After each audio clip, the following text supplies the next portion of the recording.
नमस्कार. डॉक्टर बाळासाहेब सावंत कोकण कृषी विद्यापीठ दापोली, उद्यानविद्या महाविद्यालय मुळदे अनुभवात्मक शिक्षण कार्यक्रम 2024-25 या सत्रामध्ये आम्ही चतुर्थ वर्षात शिकत आहोत. या कार्यक्रमांतर्गत 1.28 एकरमध्ये विविध भाजीपाल्यांची लागवड करण्यात आली आहे.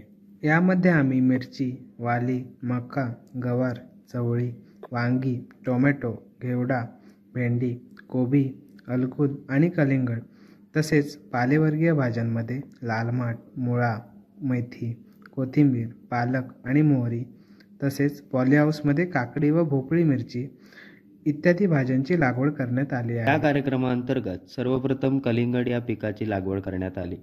आम्ही कोकमच्या प्लॉटमध्ये कलिंगड हे आंतरपीक घेतले आहे. यामध्ये कलिंगडाची ऑगस्टा या जातीचे बीज वापरले आहे. सर्वप्रथम आम्ही कोकमच्या झाडांच्या तिन्ही बाजूस मातीचे छोटे डोंगर तयार करून घेतले. या डोंगरांमधील अंतर 300 सेंटीमीटर बाय 60 सेंटीमीटर इतके आहे. डोंगर तयार करून झाल्यानंतर मातीमध्ये प्रोटोमिल मिसळले. त्यानंतर आम्ही कलिंगडाच्या बिया डोंगरावरती पेरल्या. 8 दिवसांमध्येच रुजवलेल्या बियांना अंकुर फुटले व साधारण 10 ते 15 दिवसांमध्येच पानांवरती लाल भुंग्याचा प्रादुर्भाव आढळून आला. त्यासाठी क्विनॉल-फॉसची फवारणी घेण्यात आली. जशी फळे मोठी व्हायला लागली तसे त्यांना सुक्या गवताने आच्छादन म्हणजेच कुशनिंग करण्यात आले. पालेवर्गीय भाज्यांमध्ये लाल माठ, पालक, मुळा, मेथी, कोथिंबीर व मोहरी अशा भाज्यांची लागवड केली आहे. सर्वप्रथम आम्ही प्लॉटची मोजणी करून त्यावर 3 बाय 1 मीटरचे गादीवाफे तयार करून घेतले. तयार केलेल्या प्रत्येक गादीवाफ्यामध्ये प्रोटोमिल मिसळून घेतले. प्रोटोमिल मिसळून घेतलेल्या गादीवाफ्यांमध्ये बिया रुजत घातल्या. यानंतर बाजारातील मागणीनुसार भाजी काढायला सुरुवात केली. मिरची लागवड करण्यासाठी आम्ही 3 गुंठ्याचा प्लॉट मोजून घेतला. या प्लॉटमध्ये 60 बाय 45 सेंटीमीटरवर खड्डे तयार करून त्यामध्ये प्रोटोमिल टाकून घेतले व सायंकाळी मिरचीची रोपे लावून घेतली. 10 दिवसांच्या कालांतराने तण काढायला सुरुवात केली. लागवडीच्या 25 दिवसांनंतर रोपांच्या टोकाकडील भाग छाटण्यात आला. त्यानंतर काही दिवसातच बाजार मागणीनुसार मिरची काढायला सुरुवात केली.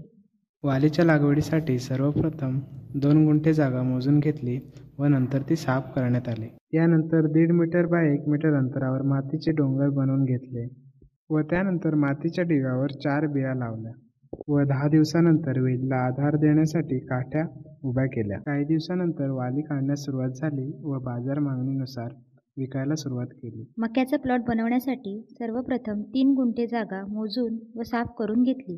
साफ केलेल्या जागेमध्ये 60 सेंटीमीटर अंतरावर सरीवरंबे तयार केले व 25 सेंटीमीटर अंतरावर मक्याच्या बिया पेरण्यात आल्या. साधारण 40 ते 45 दिवसांनंतर झाडांना मातीची भर देण्यात आली.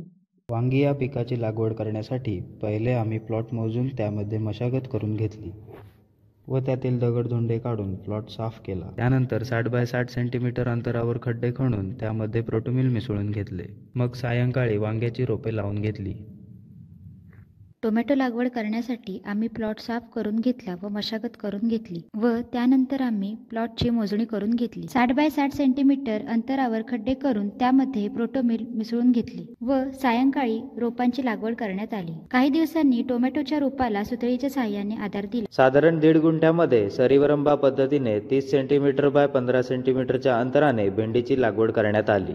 10 दिवसांच्या अंतराने तण काढायला सुरुवात केली. लागवडीपासून 40 दिवसानंतर झाडांना खत देण्यात आले.